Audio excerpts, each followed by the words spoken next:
Messy Malcolm by Helen Poole. In a tidy village called Little Tilton lived a messy boy named Malcolm Milton. With his hair unbrushed and his collar askew, he was the messiest child that anyone knew. Mealtimes brought chaos with flying peas, spilled gravy boats and squashed baked beans. With splashes of food on his clothes and face, Malcolm's manners were an utter disgrace. His bed was piled high with trousers and jackets, t-shirts and socks, even empty crisp packets. His mother would throw up her arms in distress, but Malcolm just grinned. He loved all the mess. One day in school there was a big surprise. The head teacher announced a special prize. For the winner of a challenging obstacle race was a medal engraved with a warrior's face.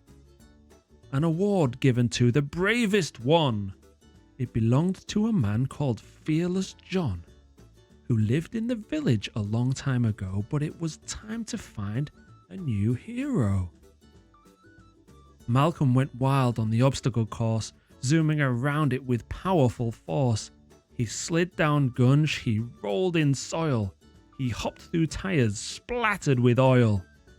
He crawled on the logs, threw dirt on the ground, getting leaves in his hair which he later found. He speedily splashed through a muddy pool, finishing faster than anyone else in school. So the bravest one in Little Tilton was a very surprised Malcolm Milton. He thought, me? The bravest? Is it really so? I just wanted to get messy from head to toe. Now Malcolm, said the head, treat this medal with care. It's a precious antique that cannot be repaired. With pride he replied, there is no need to fret. I will take good care of it. I will not forget. But this was a promise Malcolm just couldn't keep. He stopped even trying after only a week. He wasn't concerned when it splashed in his soup, and giggled when it fell into his dog's Pat's poop. He thought it looked cool when dripping with slime, and laughed when his sister rolled it in grime. Too lazy at night to hang it up by his bed, he carelessly flung it on the floor instead. One day his mum had some exciting news. In the village were reporters and camera crews who'd come to speak to the bravest one and to see the medal of Fearless John. Malcolm rushed to his room to collect his prize, but he was in for a very nasty surprise. The medal was gone. It was nowhere in sight. It wasn't where he thought he'd flung it last night. It wasn't found dumped on the pile in his bed, nor was it nestling underneath Scruffy Ted.